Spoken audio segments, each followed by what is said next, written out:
napapansin sa iyong mga kapaligiran.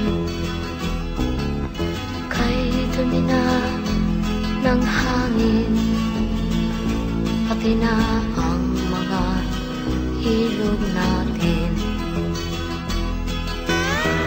Hindi nga masama ang pag-unlad, at malayo-layo na rin ang ating narating. Ngunit masdan mo ang tubig sa dagat, dati kulay asul, ngayon'y naging itim. Ang mga duming ating ikinalat sa hangin, sa langit, huwag na nating paabutin. Upang kung tayo'y pumanaw man sa sariwang hangin, sa langit natin matitikman.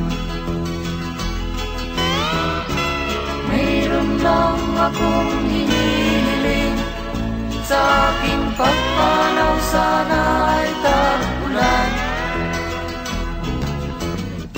Gitara ko ay aking dadalhin, upang sa ulap na lang tayo magkantahan.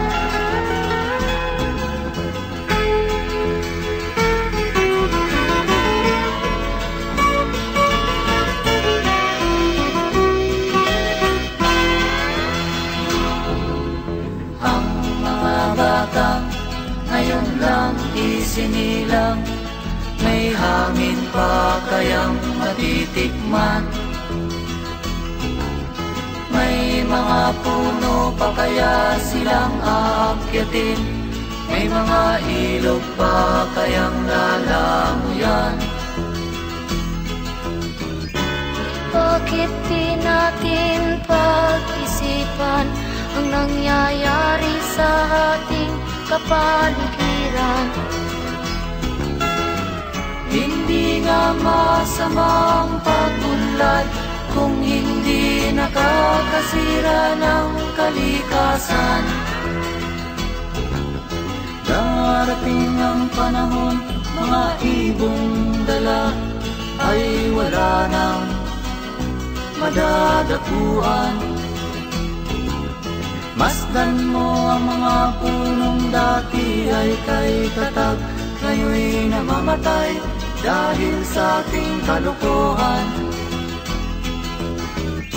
Lahat ng bagay na narito sa lupa, biyayang galing sa Diyos kahit nung ika'y wala pa. Ingatan natin at huwag nang sirain pa, pagkat pag kanyang linawi tayo'y mawawala na. Meron lang akong hinihiling, sa aking pagpanaw sana ay tag-ulan.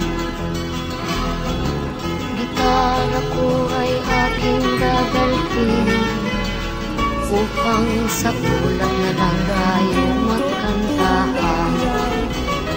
Pag-ibig na sa kanyang palad, nag-alay ng ganda't dilag, at sa kanyang yumi at ganda, dayuhan ay nahalina. Bayan ko, binihag ka, nasadlak sa dusa.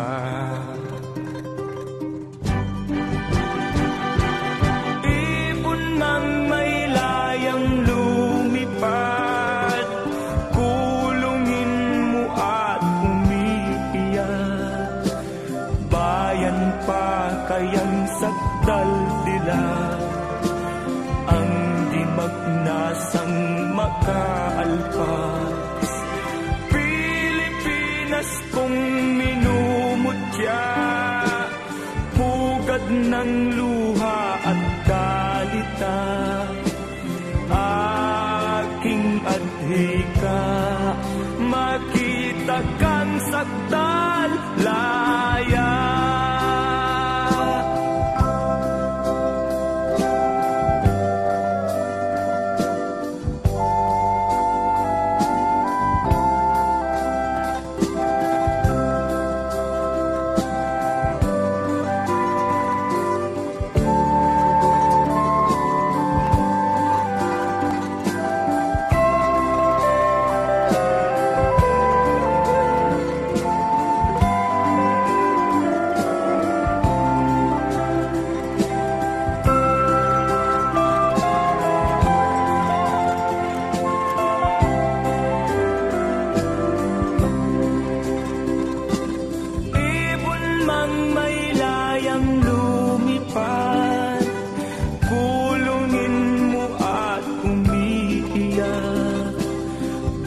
bayan pa kayang sakdal tila, ang di magnasang makaalpa.